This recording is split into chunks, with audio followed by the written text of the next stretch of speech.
Hey there, spiritual explorers. Today we're diving into the mystical world of Ibn Arabi, a towering figure in Islamic mysticism. His vision of the world is a beautiful tapestry woven with love, mystery, and devotion. Let's embark on this spiritual journey together. First, let's talk about love's enchantment.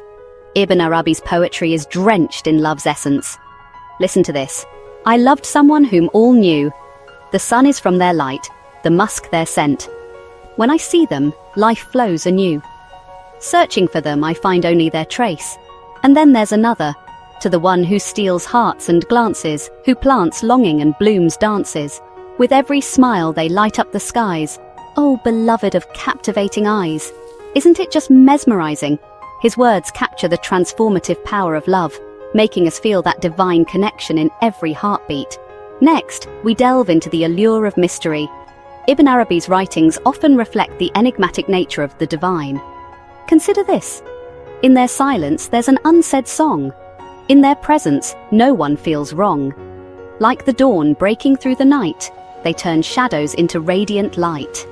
Mystery in his verses entices us, urging us to seek the hidden truths within ourselves and the universe. Finally, let's explore the power of devotion. Ibn Arabi speaks of a soul's unwavering dedication to the divine. Listen to this. The road to you is paved with stars, through dreams and galaxies afar. Though distant, your name fills the air. My heart is yours, I declare. His devotion is palpable, almost tangible. Through his poetry, we feel the magnetic pull towards the divine, the eternal quest for unity and love. Ibn Arabi's vision of the world is not just an intellectual exploration. It's a heartfelt journey that invites us to experience love, embrace mystery, and devote ourselves to the divine.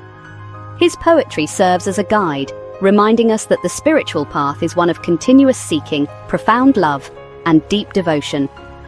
So let's take a moment to reflect on these beautiful words and let them resonate within our souls. Let's embrace the transformation and embark on our own spiritual journeys inspired by Ibn Arabi. Thank you for joining me today. If you found this enlightening, don't forget to like, share, and subscribe for more spiritual explorations. Until next time, stay inspired and keep seeking. Goodbye.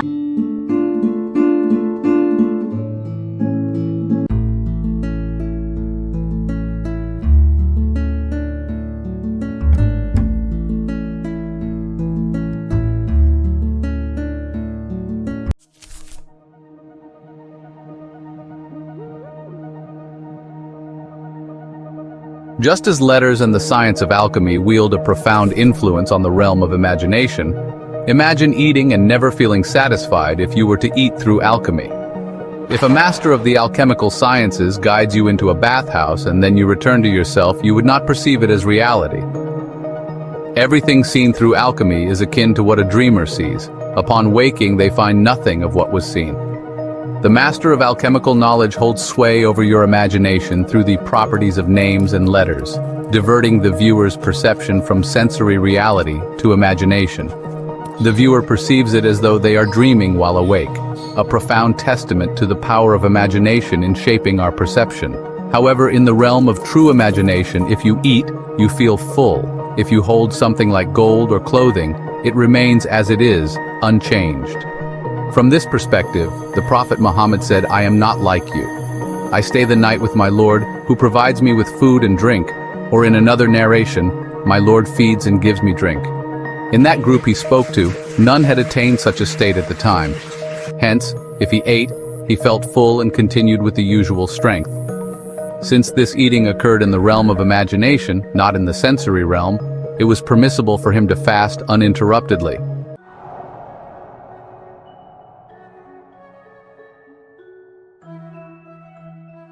Allah says, He said, "Rather throw." And suddenly their ropes and staffs appeared to him by their magic as if they were moving. Understand that extraordinary events can affect perception, either visual or other sensory faculties. These occurrences are perceived in ways tied to their nature but differ from what is truly present. This type falls under human capability and can stem from the properties of certain names. When these names are pronounced, certain images appear to the observer, but no tangible image exists. This is the act of a magician who knows that nothing in actuality corresponds to what is seen or heard. The names possess power over the imaginations of those present, captivating their perceptions, so they see images as if dreaming. However, nothing in external reality corresponds to this perception. Allah said, "It appeared to Moses by their magic, as if they were moving." Imagination provides vitality to inanimate objects in the viewer's eyes, such as the ropes and staffs of Pharaoh's magicians, making them appear as serpents. This perception arose in Moses' mind, and he believed they were akin to his staff in their nature. To him and the others present, they appeared to move, though in reality, they did not. The magicians knew they were merely ropes. If a stranger arrived, they would see them as the magicians did, as ropes and staffs. The magician's actions utilized names with properties that altered the viewer's perception, but not the perceived object itself. In contrast, Moses' staff transformed into a serpent by divine command, changing the very nature of the staff. When the magicians threw their ropes and staffs, the valley filled with what seemed like living serpents to Moses. But this was merely an illusion. Moses initially feared for himself, but Allah reassured him, saying, "Do not fear, indeed you are superior." The magicians saw Moses' fear and deduced that he lacked magical knowledge. They knew that a magician does not fear his craft because he understands its nature. Then Allah commanded Moses to throw his staff, which consumed what they had fabricated. Allah says, "And throw what is in your right hand. It will swallow up what they have crafted." What they have crafted is but the trick of a magician, and the magician will not succeed wherever he is. When Moses threw his staff, it turned into a serpent that consumed the magician's illusions, images of serpents conjured in the minds of the spectators. The staff consumed these imaginary forms, but the ropes and staff remained physically untouched. This prevented confusion, for had the ropes disappeared, people might have suspected Moses' miracle to be similar to the magician's tricks.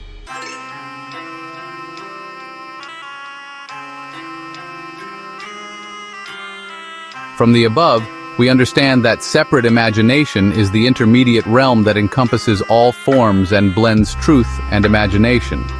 It is a constant realm that exists independently, always receiving meanings and spirits and embodying them in forms. This is the realm where divine truths manifest in various images, where spiritual beings like angels and jinn take form.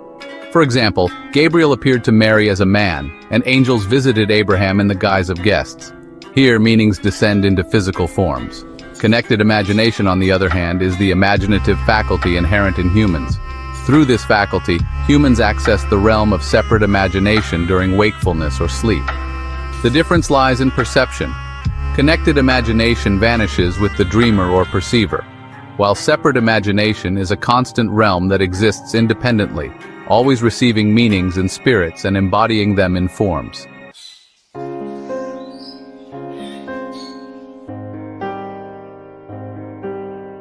I loved someone whom all knew the sun is from their light, the musk their scent. When I see them, life flows anew. Searching for them, I find only their trace. Love, a powerful force fashioned in the imagination, transforms the way we perceive the world. The lover sees their beloved not as they are, but as they have envisioned them. Even when separated, the attachment remains because the beloved's image is crafted in the lover's imagination.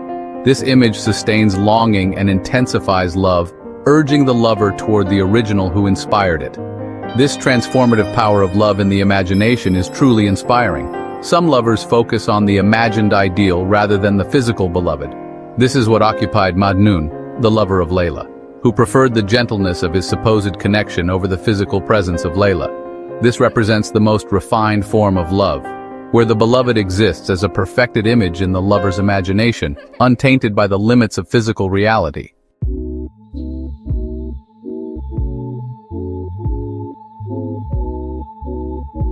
This state of wakefulness allows for movement, even if desires influence it.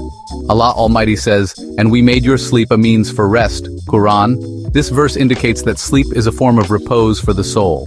Sleep can be categorized into two types. Transitional sleep involves some rest, but may lead to fatigue or fulfillment of specific purposes. Pure, restful sleep. This is Allah's profound, undisturbed sleep, which rejuvenates the body and soul and repairs the exhaustion of physical faculties and organs experienced during wakefulness. Nighttime is primarily designated for this form of sleep, although it can occur during the day. Similarly, while daytime is generally for work, exceptions occur. In transitional sleep, dreams may arise as the senses transition from external perception to internal realms. The soul, the ruling entity of the human body, observes the contents stored in the imagination's reservoir, where sensory data and mental imagery are deposited. This phenomenon parallels a king inspecting his treasures during private moments.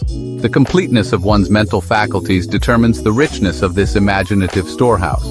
For instance, someone born blind does not have visual impressions of colors, and a mute individual lacks auditory or verbal imagery. However, if such sensory impairments develop later in life, the stored impressions remain accessible during sleep. Imagination manifests immaterial concepts into tangible forms.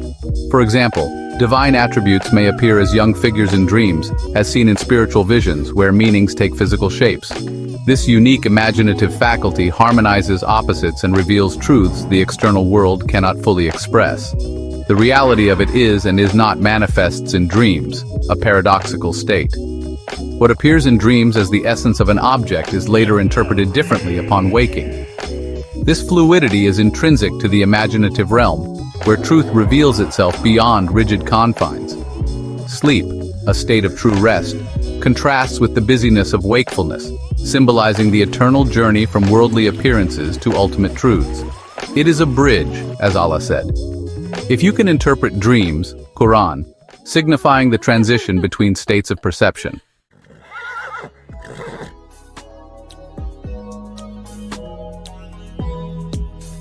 Training, riyada, is derived from to tame, and it is applied to unruly beings. Just as a wild horse is tamed for service, human souls undergo discipline to align with divine commands. Created in Allah's image, human souls possess a loftiness that surpasses the material world, yet often remain veiled from spiritual truths. The soul learns humility and submission through training, shedding its arrogance and embracing servitude.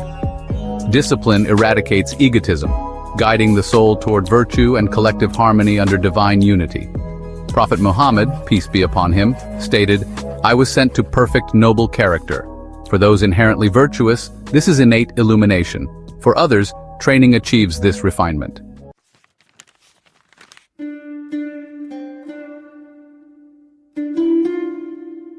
Allah established revelation as the ultimate guide to understanding truths beyond intellectual reach.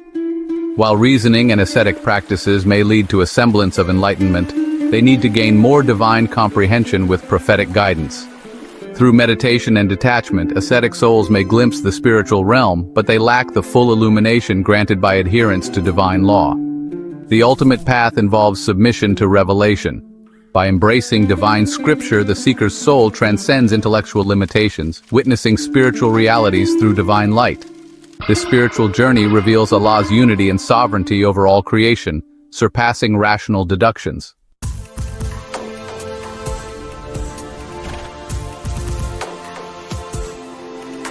Ascension or mirage involves spiritual elevation. For prophets, it signifies unique divine experiences beyond ordinary human capacity. Prophet Muhammad's, peace be upon him, journey, distinct in its physical and metaphysical dimensions, underscores the unparalleled connection between the divine and the human. Saints or awliya, while experiencing spiritual ascensions, cannot reach the prophetic station, for it is exclusively reserved for messengers. Through these divine journeys, the spiritual traveler witnesses cosmic truths and recognizes Allah's pervasive presence in creation. This unveiling deepens their humility and affirms their role as servants and stewards under Allah's infinite majesty.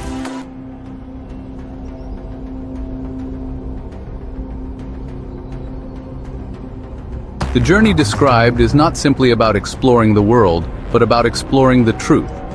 The truth carries the individual through the divine names, showing them signs of the divine within themselves. The person becomes aware that they are named with every divine name, whether associated with beauty or not.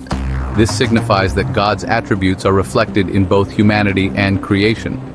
Divine names appear in human beings in various states, and the truth manifests through these states. These names and states shape our spiritual experience.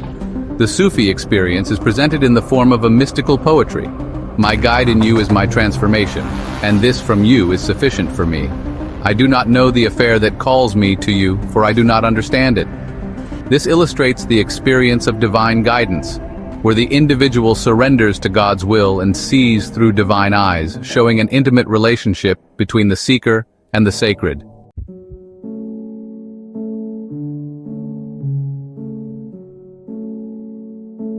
I loved someone whom all knew the sun is from their light, the musk their scent. When I see them, life flows anew. Searching for them, I find only their trace. To the one who steals hearts and glances, who plants longing and blooms dances. With every smile they light up the skies, oh, beloved of captivating eyes.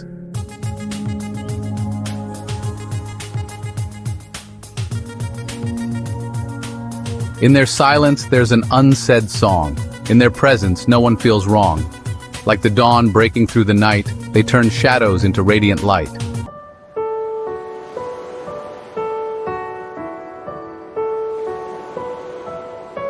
The road to you is paved with stars, through dreams and galaxies afar.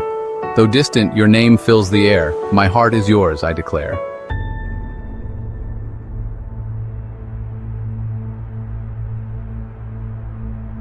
My guide in you is my transformation, and this from you is sufficient for me.